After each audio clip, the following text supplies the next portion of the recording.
히브리서 11장 11절 같이 읽겠습니다. 시작. 믿음으로 사라 자신도 나이가 많아 단산하였으나 잉태할 수 있는 힘을 얻었으니 이는 약속하신 이를 미쁘신 줄 알았습니다. 아멘.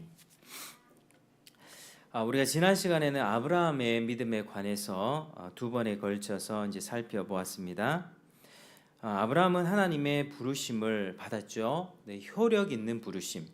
하나님께서 초자연적으로 중생케 하시는 그 부르심을 받아서 삶의 방향을 하나님께로 틀었고, 또 그의 삶의 순종을 살펴봤을 때 물론 부족한 부분이 있었습니다. 완전한 순종은 아니었지만 하나님께서 신실한 사랑으로 그를 끝까지 인도해 주셨고, 그래서 아브라함은 믿음의 조상의 반열에 오를 수 있었다는 사실을 우리가 살펴보았습니다. 오늘 이어지는 본문에서는 이제 사라의 믿음인데요. 아브라함의 아내였던 사라의 믿음에 관해서 한번 살펴보겠습니다. 오늘날 우리 그리스도인들이 고백하는 믿음은 대다수의 사람들이 나는 예수를 믿습니다. 나는 믿음이 있습니다. 라고 그렇게 믿음을 고백하는데 히브리서 11장에 묘사된 그런 믿음과 사실 차이가 많이 납니다. 많은 사람들의 믿음은 말로만 하는 믿음이요, 히브리서 11장에 이 믿음의 증인들이 하는 믿음은 바로 행실로 나타난 믿음입니다.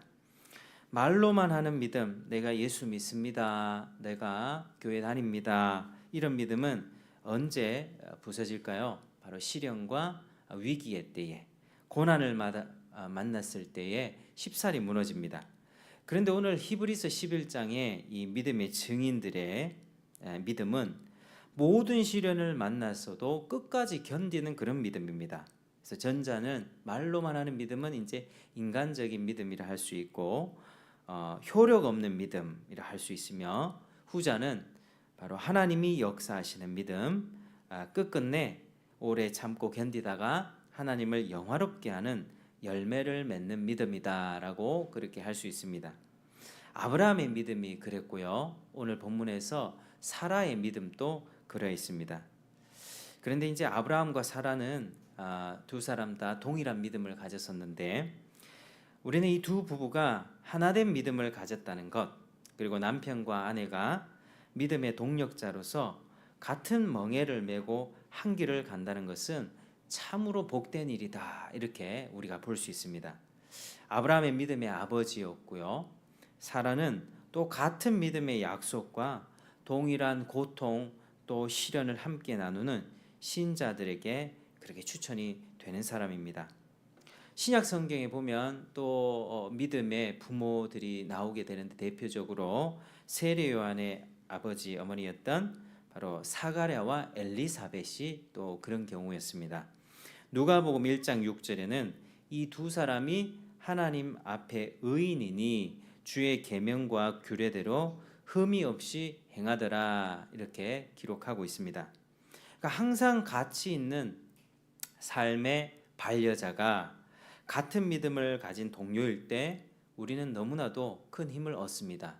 하나님께서 아름다운 세상을 허락하시고 또 그 세상을 누리면서 살아갈 수 있게끔 사람을 남자와 여자 파트너로 이렇게 묶어주셨습니다. 그래서 그런 맥락에서 반드시 남자 여자는 믿음의 결혼을 해야만 합니다. 신앙 안에서 그리스도 안에서 결혼을 해야 된다는 것이죠. 여러 가지 우리가 성경에서도 살펴보고 또 우리 현실의 삶에서 봤을 때 불신 결혼이 초래하는 그 죄의 대가는 참으로 큽니다. 노아 때 어땠습니까? 하나님의 아들들이 사람의 딸들의 아름다움을 보면서 결혼을 하기 시작했죠. 그들의 신앙과 하나님을 향한 믿음은 전혀 보지 않고 그저 자기 눈에 정욕대로 아내를 취한 결과 거기서 낳은 자식이 누구였습니까? 네피림이었습니다. 네피림은 이제 고대의 용사, 아주 힘이 세고 하나님을 반역하는 자들의 대명사였던 자들이었습니다. 인간을 사냥하고 또 폭력과 전쟁을 일으켜서 자신의 땅을 넓히던 탐욕과 아주 억압의 대명사가 바로 네피림이었습니다.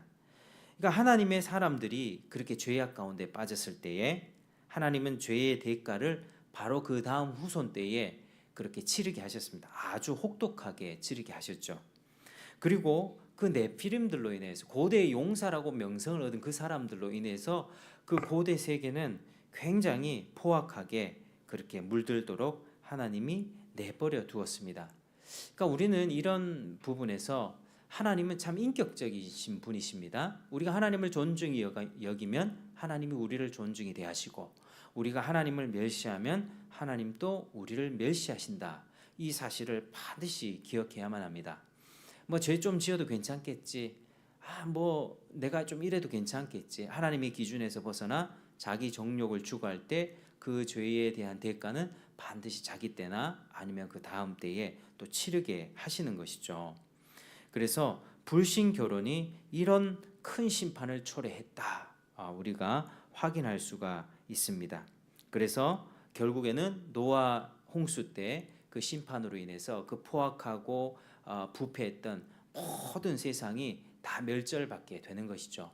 그리고 또한 불신 결혼 때문에 고통을 받았던 또 경우가 바로 에스라 시대 때, 에스라 시대 때 한 5만 명 정도가 이렇게 귀환해서 이제 예루살렘 땅에 정착해서 살게 되는데, 근데 그때 귀환했던 백성들이 또 자폰을 하는 것입니다. 이방 여인들의 아름다움을 쫓아서 결혼하게 되고, 그것들로 인해서 여호와 신앙을 떠나게 되는 일들이 발생하게 되자 에스라는 개혁을 단행하죠. 이방 여인들 다 내쫓아 보내라. 그러니까 결혼해서 이미 아이도 있을 것이고 가정을 꾸리고 정도 들었을 것인데 다 쫓아보내라고 그렇게 말한 것입니다. 인간적인 생각으로 보면 결혼했는데 그냥 살게 해두면 안 되냐? 인간적인 관점에서는 그렇게 얘기할 수 있겠지만, 그 당시 시대적 상황에 여호와의 신앙을 중심으로 살아가던 그 공동체, 그렇게 이방 여인들과 자폰하면서 솔로몬의 죄악 때부터 시작됐죠. 솔로몬의 죄악으로 인해서 여러 주변의 모든 이방 신들이 수입이 됐고, 그 완전 여호와 신앙과 혼합 신앙이 되면서 그렇게 유다가 멸망하게 되었습니다. 그 멸망하게 된 근본적인 원인이 바로 그런 데 있었음을 알았음에도 불구하고 돌아온 지 얼마 되지 않아서 또 그런 죄를 짓는 겁니다. 그러니까 한편으로 보면 제 모습 가운데도 참 사람이 어리석다.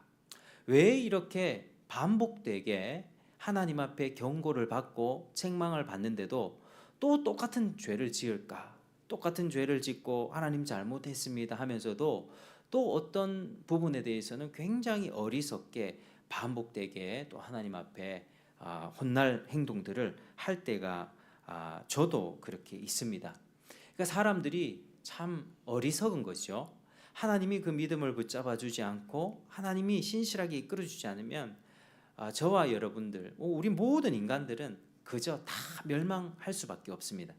그래서 에스라라고 하는 그런 아주 단호한 개혁을 통해서 그 죄의 대가를 치르면서 그 여인들을 다 떠나보냈고 슬피 울며 그렇게 하는 그런 일들이 생기게 되었죠. 그래서 이렇게 믿음의 결혼이 굉장히 중요하고, 또 아브라함과 사라는 이 믿음의 연합으로 또 부부 생활을 하면서 같은 믿음을 가진 사람이었다. 그래서 굉장히 복된 인생이었다라고 우리가 볼 수 있습니다. 자, 그렇다면 이제 사라의 믿음은 구체적으로 어떤 믿음인지를 살펴보겠습니다. 우리가 11절을 살펴보면 한 5가지의 요점이 보이는데요. 자, 첫 번째는 이제 사라의 믿음을 방해했던 요인들이 나옵니다. 그게 뭐냐면 잉태하지 못했다는 거죠. 잉태하지 못했다. 나이가 많았고 또 하나님의 약속을 믿지 않았던 불신앙과 같은 그런 믿음의 방해 요인들이 있었고, 자, 두 번째는 사라의 믿음이 낸 효력, 그 믿음의 효력, 잉태할 힘을 받았다는 것. 또 세 번째는 그녀의 믿음의 부단성, 그녀는 실제로 구원받기까지, 어린아이를 낳기까지 하나님을 신뢰했다는 점에 있습니다. 네 번째는 그녀의 믿음의 기초가 어디에 있었는가? 약속하신 하나님의 신실하심을 의뢰했다. 그리고 다섯 번째, 그녀의 믿음이 가져온 열매는 바로 아들 이삭으로부터 헤아릴 수 없이 많은 후손이 나왔다는 것. 요 한 5가지 요점이 보이는데요. 이 요점들을 이제 오늘과 다음 주에 걸쳐서 2번에 걸쳐서 살펴보겠습니다. 오늘은 이 믿음을 방해한 요인들 그리고 그 믿음의 효력에 관한 부분들을 한번 살펴봅니다. 자, 히브리서 기자는 오늘 11절 말씀에 자, 믿음으로 사라 자신도 이렇게 얘기하고 있습니다. 믿음으로 사라 자신도 이 사라 자신도라고 하는 표현에는 사도가 이중적인 어떤 목적을 가지고 쓴 표현처럼 보입니다. 첫 번째는 당시 가부장적인 사회 가운데에서 남자들에 비해 여자들에게는 은혜의 축복이 좀 낮게 주어진다는 그런 생각이 있었는데 그런 오류를 막기 위한 의도가 첫 번째로 보입니다. 사라도 믿음으로 사라 자신도 이렇게 표현한 데에는요. 물론 직무적인 영역에서는 하나님은 여자들이 남자를 다스리고 주장하지 못하게 하셨습니다. 교회에서도 그렇고요. 가정에서도 남자를 머리로 두셨습니다. 그러나 영적인 영역에 있어서 여자가 남자보다 열등하다고 할 수 없습니다. 오히려 더 우월할 때가 많이 있죠. 예수님을 누가복음 8장에 예수님을 자비로 섬겼던 그 여인들의 명단이 나오고요. 우리의 현실적으로 우리 한국 교회를 봐도 또 우리 주변을 둘러보아도 여인들의 신앙들이 훨씬 더 뜨겁고 또 헌신적일 때가 많습니다. 그래서 교회를 움직이는 그런 원동력이 보면 여전도회 이런 또 권사님들의 기도 참 이런 부분들을 우리가 인정하지 않을 수가 없는 것이죠. 그래서 영적인 영역에 있어서는 오히려 여인들이 더 우월해 보이는 경향들이 참 많이 있습니다. 그런데도 하나님께서는 이 표현을 통해서 남자들에 비해 여자들에게는 은혜의 축복이 낮게 주어진다고 생각하지 않도록 하기 위해서 이렇게 이제 기록을 해두신 것입니다. 자, 2번째는 이제 사라 자신도 여자이지만 아브라함과 똑같은 믿음을 행사했다. 그것을 알려주기 위해서 이렇게 표현했습니다. 사라는 아브라함과 똑같이 갈대아에서 떠났죠. 장막 안에서 같이 거했고 이동식 생활을 했습니다. 그리고 그녀 개인적으로도 하나님을 믿었습니다. 사라는 하나님의 약속을 믿고 또 약속이 성취되기까지 같은 난관을 겪어야만 했습니다. 그리고 약속된 후손의 복락은 이 아브라함뿐만 아니라 사라에게도 주어졌고 또 이루어졌습니다. 그래서 아브라함이 믿음의 조상이다, 또 아비라고 불릴 수 있는 것처럼 사라는 믿음의 어미다, 또 교회의 어미라고 불릴 자격이 있는 것입니다. 그래서 모든 믿는 여자들은 바로 사라의 딸들입니다. 모든 믿는 여자들은 사라의 딸들이다. 우리가 이렇게 정리를 할 수 있겠습니다. 그래서 믿음으로 사라 자신도 잉태하는 힘을 얻었으니 이렇게 11절에 말씀하는데요. 사라 자신이라는 말이 강조가 됩니다. 이 말은 그녀의 믿음으로 말미암아 힘을 얻었다는 뜻이 됩니다. 그녀에게는 믿음을 행사하지 못하게 하는 실질적이고 또 어려운 장애들이 있었는데요. 그럼에도 불구하고 믿음을 행사했습니다. 믿음을 방해하는 요인이 무엇이었습니까? 그녀는 전혀 아기를 갖지 못했던 여자였고 아이를 가져본 적이 없었습니다. 또 출산할 수 있는 연령보다 훨씬 더 많은 연령이었죠. 90세. 아브라함은 99세. 그러니까 이제 인간적으로 봤을 때는 아기를 낳지 못합니다. 낳아본 경험도 없고요. 게다가 불신앙까지 일어나서 자기 같은 조건에 처한 여자가 아기를 낳는다는 것은 불가능하다고 그렇게 생각했던 것이죠. 창세기 18장에 보면 이제 하나님의 천사가 사람으로 이렇게 나타나서 사라가 아들을 낳을 것이라고 하는 그런 말을 하는데요. 그때 사라의 반응이 어땠습니까? 속으로 비웃었죠. 불신앙의 비웃음이었습니다. 근데 주께서는 그의 비웃음을 아시고 불신앙을 꾸짖으면서 이렇게 다그칩니다. 여호와께 능치 못한 일이 있겠느냐? 기한이 이를 때 내가 내게로 돌아오리니 사라에게 아들이 있으리라. 그때 사라는 깜짝 놀라면서 자기가 웃지 않았다고 그렇게 부인했습니다. 그러나 하나님께서는 사라의 불신앙에 대해서 뭔가 징계를 내리거나 치진 않으시고 그의 믿음의 불씨를 이끌어 주셨던 것이죠. 그래서 우리는 이런 사건을 통해서 여러 가지 교훈들을 우리가 배울 수가 있는데, 많은 경우에서 말씀은 즉각적으로 효력을 발생하지 않는다는 것을 알 수 있습니다. 사라는 물론 뒤에는 믿었지만 지금 이 처음에는 비웃었다라고 하는 사실을 기억해야 합니다. 사라는 믿음의 어미입니다. 교회의 어미입니다. 지금 비웃고 있습니다. 하나님의 약속을 되풀이해서 음미하고 생각하고 묵상할 때라야만 그 믿음이 활동하기 시작합니다.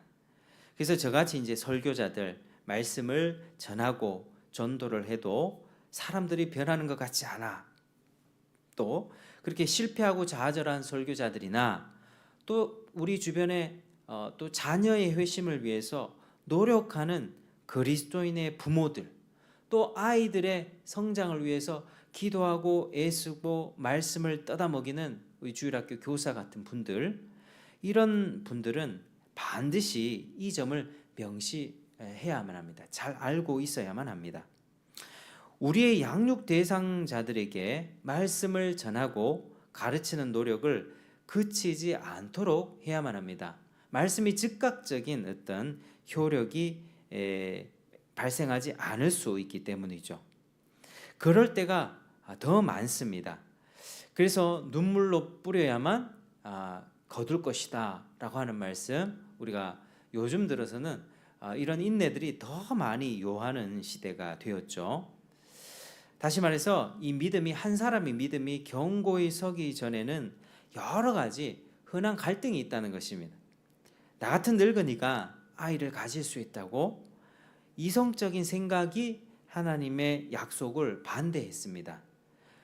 이 마음이 말씀을 의뢰하기 전에 일반적으로 의심하고 두려워하는 반응들이 있을 수 있는 것입니다.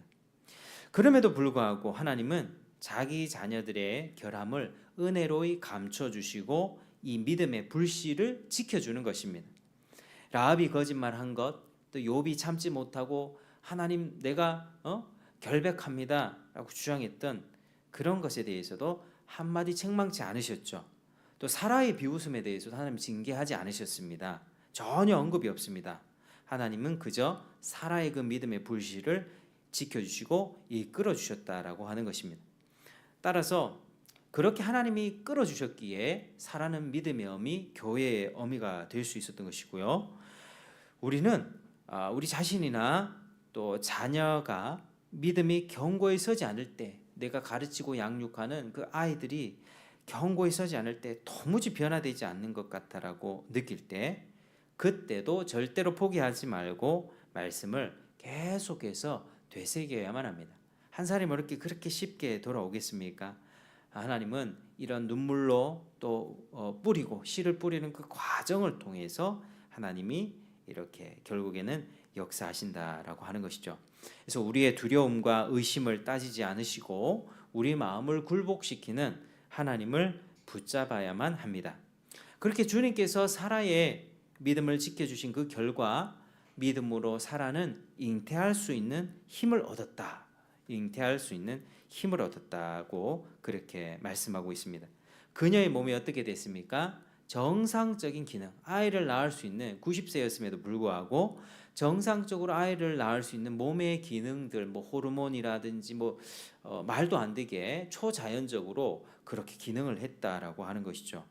그녀의 태가 죽었는데 생명력 있게 작동하기 시작했다라고 하는 것입니다. 하나님이 그 믿음대로 행하셨다라고 하는 사실입니다. 전능하신 분께서 그녀의 믿음을 보고 행하시되 자기를 의뢰하는 아브라함에 대해 하신 바와 같이 똑같이 일을 행하셨다라고 하는 것입니다. 그래서 나중에 그녀의 비웃음을 웃음으로 바꿔주셨던 것이죠. 자, 여러분, 오늘 우리가 이 말씀을 보면서 믿음의 힘에 관해서 우리가 알 수 있습니다. 믿음은 전에 없었던 활력을 사라의 몸에 불어넣었습니다. 사라의 몸 자체가 변화된 거죠, 믿음으로. 이사야 40장 31절을 오직 여호와를 앙망하는 자는 새 힘을 얻으리니, 정말로 믿으십니까? 여호와를 앙망하는 자는 새 힘을 얻으리니. 여러분의 마음이 낙심되고 때로는 좌절되고 또 번아웃 되어서 아무것도 하기 싫을 때, 우리 그럴 때 있지 않습니까?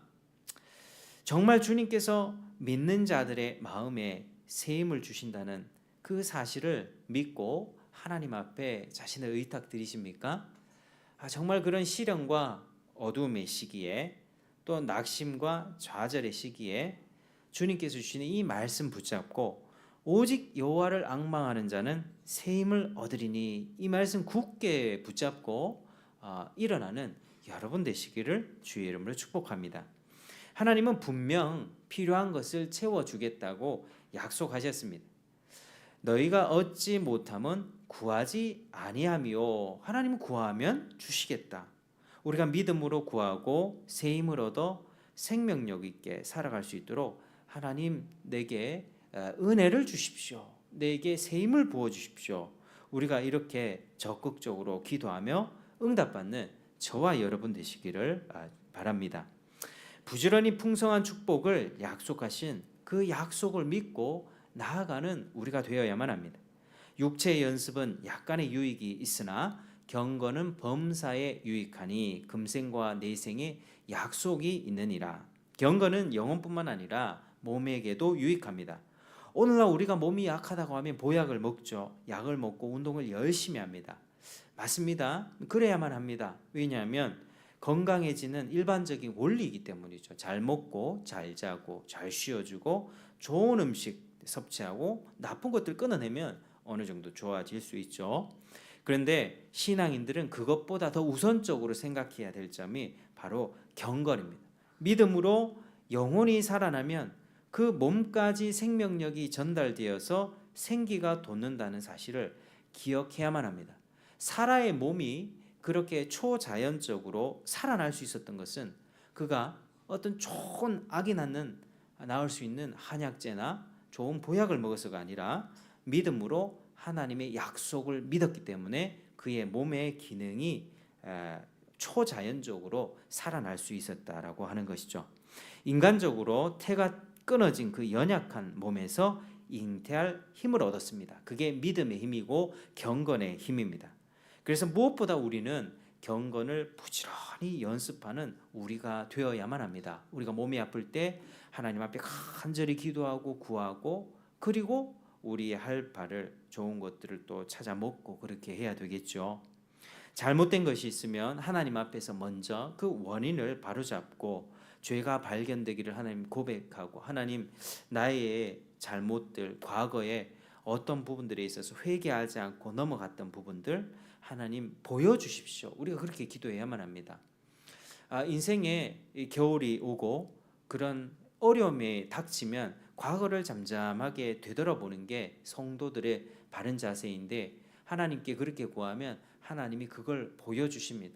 그래서 전에 그거 회개하지 않고 그냥 지나갔던 것, 그냥 덮어두었던 것, 남들 다 하면서 그렇게 살아왔던 그게 죄였구나. 하나님 보여주시면 그때 하나님 제가 그때 이렇게 해서 하나님 지금 회개합니다. 하나님 저의 죄를 용서해 주시고 다시 저를 회복시켜 주시옵소서. 우리 기도하면 하나님께서 반드시 응답하시고 그 영혼의 새 힘과 또 하나님과의 관계의 새로운 회복을 주님께서 허락해 주시는 것이죠.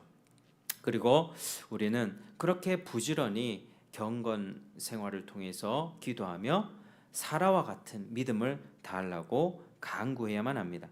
우리의 삶에는 사라처럼 믿음을 방해하는 그런 요인들이 끊임없이 우리 삶에 침입하지만 우리 주님께서는 우리의 불신앙을 책망하시기보다 우리의 믿음을 지켜주십니다. 그래서 그 하나님의 신실하신 사랑을 의지하면서 하나님의 도우심을 구해야 되는 것입니다. 하나님 앞에 시선을 고정하는 저와 여러분 되시길 축복합니다. 이적을 행하는 하나님만 바라보시길 축복합니다. 우리가 지금은 불가능해 보여도 아무리 생각해봐도 지금 이건 안 될 것 같아 라고 하지만, 그러나 하나님의 뜻을 붙잡고 하나님의 약속을 의뢰하며 나아갈 때 하나님은 반드시 역사하실 것입니다. 그래서 하나님을 바라보고 기대하는 것, 그게 하나님을 존중히 여기는 것입니다. 하나님을 존중히 여기면 하나님께로부터 존중히 여김을 받고, 그분은 인격적인 하나님이심으로 우리에게 복으로 돌려주시는 것이죠. 시편 26편 2절에 여호와여 나를 살피시고 시험하사 내 뜻과 내 마음을 단련하소서. 주님, 내 마음을 잘 살펴주시고, 나도 알지 못하는 죄악 가운데 또 하나님 실수하고 죄를 짓고 하나님과의 관계에서 깨끗하지 못한 점, 순결하지 못한 점, 넘어간 점들이 있지 않습니까? 여호와의 나를 살펴주시고 시험하사 내 뜻과 내 마음을 단련하소서, 연단하소서. 이렇게 우리가 기도하면서 주님을 신뢰하고 주님이 기뻐하시는 열매를 맺고 하나님의 자녀로서 하나님의 축복과 특권 누리며 살아가는 저와 여러분 되시기를 주의 이름으로 축복합니다. 기도하겠습니다. 하나님 아버지, 감사드립니다. 오늘 사라의 믿음을 통하여서 그의 믿음은 아브라함이 가졌던 똑같은 믿음이었으며, 그 여러 가지 믿음을 방해하는 요인들, 특별히 자신의 몸을 봤을 때 불가능한 상태였지만 믿음으로 잉태할 힘을 얻었고, 그리고 하나님 앞에 약속된 복을 얻게 되었다는 사실을 우리가 배웠습니다. 하나님 아버지, 정말 우리도 믿음으로 살기를 원합니다. 낙심하고 좌절한 영혼들이 있습니까? 일어날 수 있도록 도와주십시오. 우리의 손을 붙잡아 주십시오. 우리의 믿음의 불씨를 이끌어 주십시오. 다만 경건을 연습하면서 하나님과의 관계를 새롭게 하고, 또 하나님과의 그런 관계를 풍성히 갖고 나가면서 하나님의 약속을 보고 하나님의 약속의 응답을 경험하는 저희들 될 수 있도록 인도하여 주옵소서. 예수님 이름으로 기도드립니다. 아멘. 우리 찬송 390